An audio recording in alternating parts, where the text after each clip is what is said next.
اعوذ باللہ من الشیطان الرجیم بسم اللہ الرحمن الرحیم الحمد للہ رب العالمین والصلاة والسلام علی سید المرسلین وخاتم النبیین اما بعد۔ صحیح بخاری باب کتاب المساقات، حدیث نمبر 2378، اردو ترجمہ۔ اونٹنی کو پانی کے پاس دھونا۔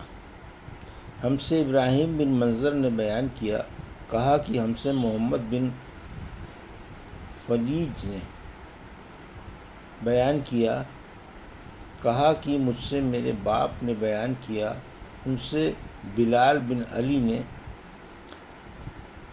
ان سے عبد الرحمن بن ابی عمرہ نے، اور ان سے ابو ہریرہ رضی اللہ عنہ نے کہ نبی کریم صلی اللہ علیہ وسلم نے فرمایا، اونٹ کا حق یہ ہے کہ ان کا دودھ پانی کے پاس دھویا جائے۔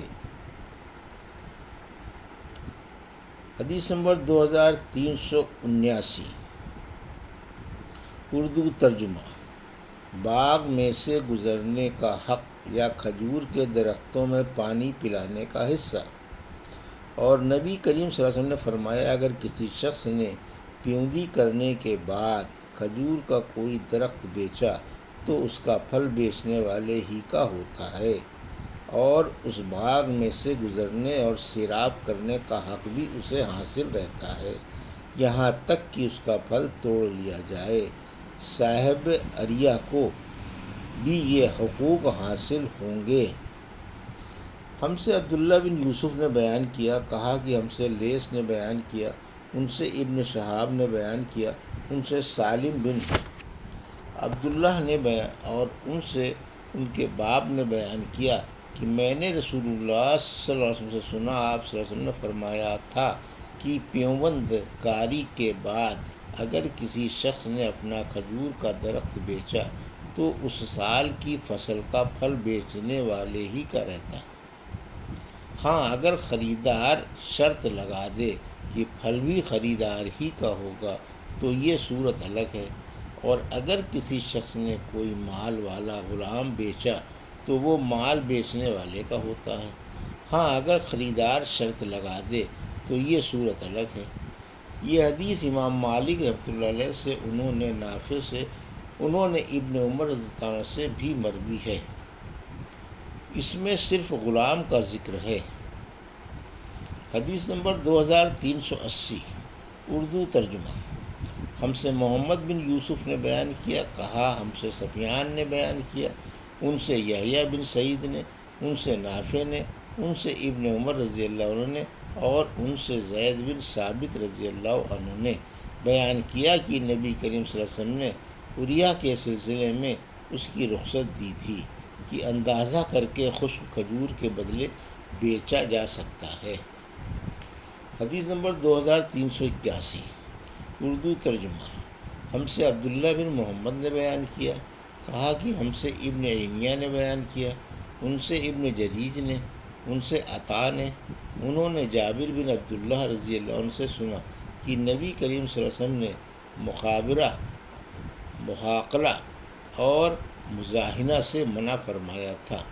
اسی طرح پھل کو پختہ ہونے سے پہلے بیچنے سے منع فرمایا تھا، اور یہ کہ میوہ یا غلہ جو درخت پر لگا ہو دینار و درہم ہی کے بدلے بیچا جائے، البتہ عرایا کی اجازت دی ہے۔ حدیث نمبر 2382، اردو ترجمہ۔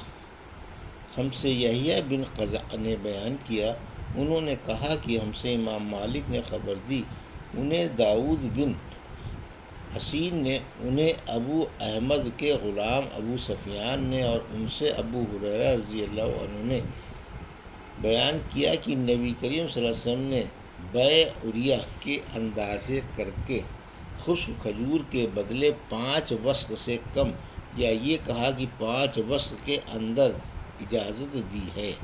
اس میں شک داؤد بن حسین کو ہوا۔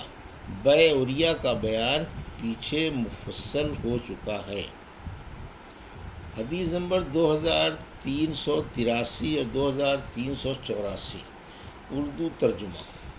ہم سے زکریا بن یحییٰ نے بیان کیا، کہا کہ ہم کو ابو اسامہ نے خبر دی، کہا کہ مجھے ولید بن کثیر نے خبر دی، کہا کہ مجھے بنی حارثہ کے غلام بشیر بن یسار نے خبر دی، ان سے رافع بن ختیج اور سہل بن